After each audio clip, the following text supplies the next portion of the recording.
L'initiative de la création du G5 Sahel, composé de 5 pays, a dépassé le cap prévu. Aujourd'hui, l'on parle du G5 Sahel plus 1 avec le Sénégal qui joint sa voix à cette cause de sécurité dans la bande sahélienne. La 7e conférence des chefs d'État du Djamena est donc devenue une plateforme internationale pour apporter des solutions au développement du continent. Les échanges interactifs, qu'ils soient directs ou par visioconférence, ont permis de mesurer le parcours du G5 Sahel, d'identifier les failles et d'apporter des pistes de solutions pour un lendemain meilleur au peuple de la bande sahélienne. Le sommet a noté que les victoires importantes ont été remportées dans la lutte contre le terrorisme ces derniers mois. Beaucoup de terroristes ont été neutralisés et que le G5 Sahel ainsi que ses alliés sont sur la bonne voie. Également convenu qu'il faut poursuivre la montée en puissance des forces nationales. Nous avons convenu qu'il faut rendre encore plus opérationnelle la force conjointe, y compris en continuant le plaidoyer pour que cette force conjointe soit placée sous le chapitre 7 de la Charte des Nations Unies afin qu'elle puisse avoir un financement prévisible, un financement pérenne. Pour le président du Niger, Mamadou Issoufou, il faut plus redéfinir des nouvelles cartes afin de mieux mener la lutte contre le terrorisme. L'objectif, ce n'est pas seulement de maintenir la paix. L'objectif, c'est d'imposer la paix au Mali. Et on ne peut pas imposer la paix si ce n'est pas les armes à la main.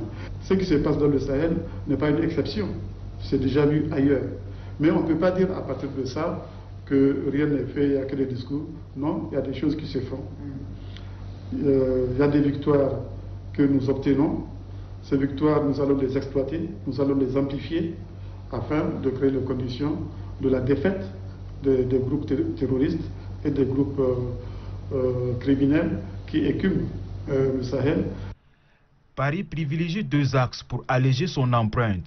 L'internationalisation, incarnée par le nouveau groupement de forces spéciales Takuba, auquel participent plusieurs dizaines d'Estoniens, de Tchèques et de Suédois, et la satellisation, c'est-à-dire le passage du témoin aux armées nationales locales que la France forme avec l'Union européenne. Je pense qu'il faut, dans une perspective de court-moyen terme, faire évoluer l'opération Barkhane, en la faisant passer d'une logique d'opération extérieure à une logique beaucoup plus concentrée sur la lutte contre le terrorisme et la coopération avec les armées de la région. Je souhaite qu'on envisage l'évolution dans la durée de notre présence, qui ne signifie pas un désengagement, mais une adaptation de notre dispositif en nous concentrant sur les objectifs clés. Nous luttons contre des groupes terroristes et nous luttons pour aider les armées sahéliennes, pas pour avoir une présence militaire trop longue.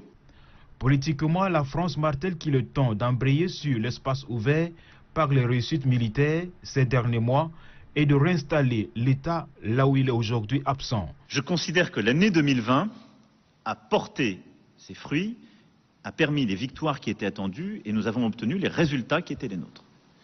Et donc à l'aune de ces résultats d'une part, du réengagement conséquent du Mali, du Burkina Faso, du Niger, à la fois sur les sujets militaires et sur les sujets du retour de l'État d'une politique de développement, je considère que précipiter un retrait français, en tout cas une volonté de retirer massivement des hommes, ce qui est un des schémas que j'ai étudiés, serait une erreur.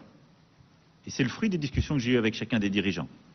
Parce qu'ils ont besoin aujourd'hui, c'est à la fois leur demande, et nous fragiliserions leurs efforts à faire. Le G5 Sahel et ses partenaires ont convenu de faire un plaidoyer au niveau de l'ONU afin que la MINUSMA composée de 14 000 hommes passe à la vitesse supérieure, tandis que l'Union africaine promet de déployer 3 000 hommes pour lutter contre le terrorisme.